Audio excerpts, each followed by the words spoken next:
Assalamualaikum warahmatullahi wabarakatuh. We from Group 4 will explain about the business cycle part 2 of the English economic course, which consists of Robi Gusnadi, Ega Mawarni, Idiawati, and Zalpa Purmawanti. Lecturer Mr. Bob Sigmarison Sigalingging SSM Home. Okay, the first vocabulary 2, fiscal and monetary policy. 1. Equilibrium. C. A state of balance. For example, when supply is the same as demand. 2. Deficit. A. An amount of money that is smaller than is needed. Example, when spending excess revenues. 3. Surplus. B. An excess, a quantity that is larger than needed. 4. Fiscal policy. E.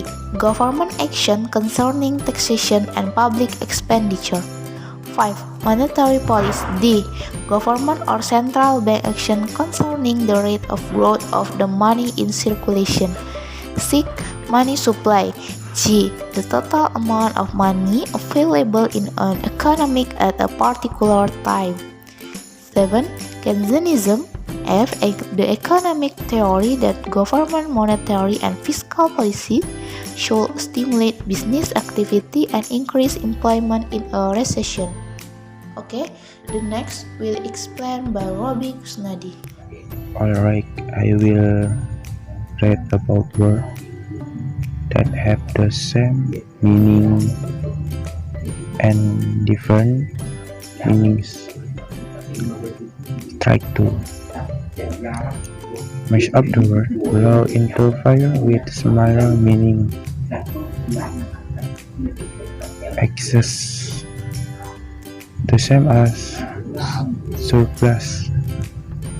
Expenditure, the same as spending. Recovery, the same as upturn. Decrease, the same as redux. Production, the same as output. Expression, the same as slant. Expand, the same as grow. Boss, the same as stimulate. Max, match the upward blow into fire with opposite meaning. Save, the same as spend. Demand, the same as supply. Bomb, the same as depression. Fix, the same as torque. Contract, the same as expand. Okay, the material from me.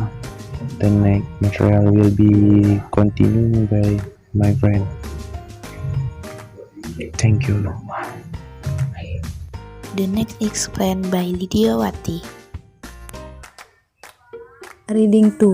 Keynesianism and Monetarism. Read the following text and decide which paragraph could be given this heading. The Great Depression of the 1930s demonstrated, at least in the short term, the market system does not automatically lead to full employment. John Maynard Keynes argued that market forces could produce a durable equilibrium with high unemployment. Fewer goods being produced, fewer people employed, and reduced rates of income and investment.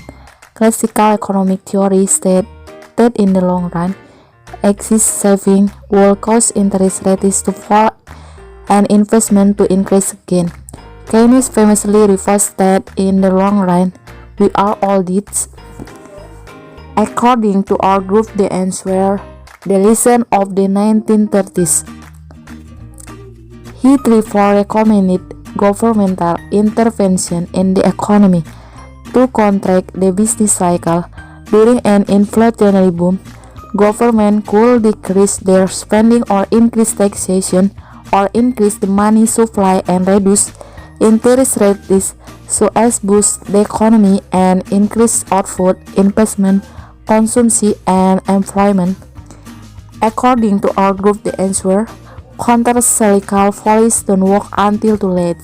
In the 1950s and 1960s, monetarist economists, most notably Milton Friedman, began to argue that Keynesian fiscal policy had negative effect in the long term. They insist that money is neutral, meaning that in the long run, increasing or inflating the money supply will only change the price level, lead to inflation, and have no effect on output and employment. They argue that governments should abandon the attempt to manage the level of demand in the economy.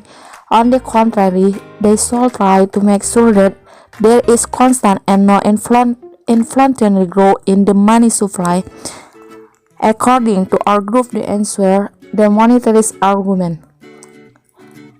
Monetarists and believers in free market argue that since governments aren't able to foresee a coming recession any more quickly than the companies that make up the economy, their fiscal measures usually only begin to take effect when the economy is already recovering, and simply make the next week in the business cycle even greater.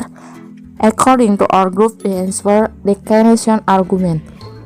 By the beginning of the 21st century, the argument that free market and competition are efficient and so will lead to operate with a minimum of governmental intervention seemed to be dominant, but when the subprime crisis occurred in 2008 and financial institutions and large automobile companies began to go bankrupt, Keynesianism suddenly came back to fashion.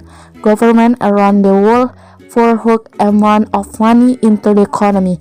Monetarists were outnumbered but continued to argue that this will inevitably lead to massive inflation in the future. According to our group, the answer, Keynesianism returns.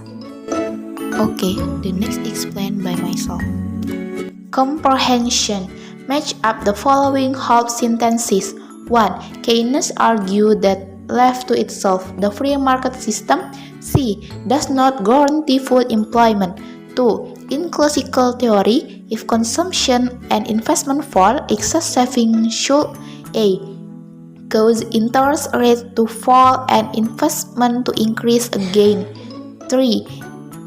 Keynesians argue that during an inflationary boom, government should B. decrease their spending or increase taxation. 4. Keynesians argue that during an economic downturn, government should E. increase their spending or the money supply. 5. Monetarists argue that in the long run, F. increasing the money supply merely leads to inflation. 6. Monetarists also believe that Keynesian fiscal measures G only began to take effect too late when an upturn is already beginning. 7. There was a revival in Keynesian policies and government intervention D in 2008 when major financial institutions began to go bankrupt. Okay, the next will explain by Ega Mawarni. Discussion, government intervention. 1. Which of the argument in the text above do you find the most convincing? Answer. Increasing the money supply merely leads to inflation. 2. Which is more important, fighting inflation or unemployment? Answer. Better fight unemployment. Philip stated that there is a negative relationship between unemployment and inflation. If unemployment is high, then inflation is low, and vice versa. If unemployment is low, then inflation is high. Continue. In an economic crisis, so government rescue bank that have taken to big risks and large companies in all industries, or rather invest in new, efficient startup companies in innovative new industry such as information technology, biotechnology, nanotechnology, wind and solar power, etc.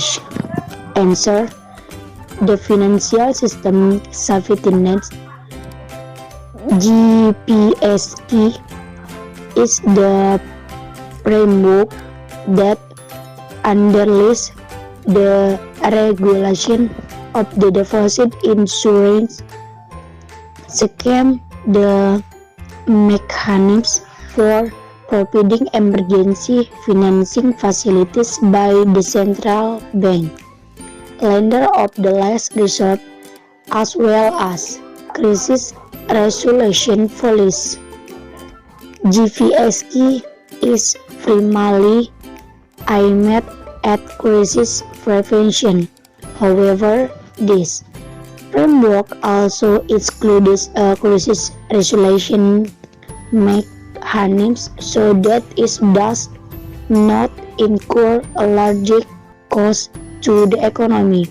Thus, the goal of GPSK is to maintain financial system, continue which industries should the government invest in. Answer: one company that is on the verge of bankruptcy in Indonesia. PT Express Trasindo Utama Tbk Taki, the Express Taki Management Company has decided to limit and stop some service. In addition, the company was also forced to terminate employment PHK to employees. Back to moderator. Okay, the presentation from our group has ended. Thank you and see you. Wassalamualaikum warahmatullahi wabarakatuh.